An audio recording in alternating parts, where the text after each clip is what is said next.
Hi Sunshine! Another mini vlog na naman tayo!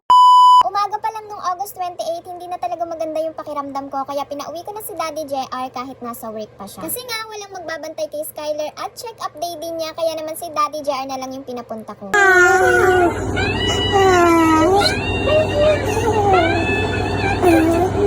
Sa bahay pa nga lang ay umiiyak na si Skyler pero kumalma siya nung narinig niya ako. Kung maririnig niyo sa sound, sumitsit kasi ako. Hindi nga ako pwedeng sumama dahil nilalagnat na ako ng mga time na to at baka makahawa ako sa clinic. May ibang baby din kasi doon. May natubo pa sa akin na rashes, ewan ko ba? Ito nga pala yung first time na si Daddy JR mag-isa yung magdadala kay Skyler sa clinic. Nilagay lang namin siya sa carrier tapos pinabaunan ko ng formula kung sakaling mag-top up. Pinasama ko din yung kapatid ko para may tutulong sa kanya. At syempre, pinadala ko yung phone ko para makapag-record siya. Very good nga si Baby Skyler dahil hindi niya niluwa yung gamot. Hindi kasi namin siya pinadede bago pumunta ng clinic para sure na hindi niya maisusuka yung iinumin niya. Pagtapos nga niya painumin ng gamot ay nag-topak na siya habang kausap ni JR si doktora. Nilapit pa ng kapatid ko yung camera lalo tuloy umiyak. Ayun lang nagtopak si Sky sa clinic. Ewan ko ba baka kasi hinahanap niya lang din ako. Pero at least nakapagpa-check up siya. Very good din si Daddy JR dahil naalala niya yung mga reminders ni Doc at pag uwi sinabi niya sa akin agad. Pinatanong ko din kasi kung pwede ko ba hawakan si Sky dahil may sakit ako. Nung kinagabihan nga ay lalo nang naglitawan yung mga rashes sa katawan ko at mas tumaas yung lagnat ko kaya pinahinga ko na lang. Inaabot din ng 3 araw yung sakit ko buti na lang ay hindi nahawa si Sky sa akin. Ito kasi si Sky gusto niya lagi talaga nakasiksik sa akin pag natutulog at nag-breast milk pa rin kasi siya. Medyo matamlay pa ako dito sa voice over kasi hindi pa talaga ako totally okay pero okay na rin. What?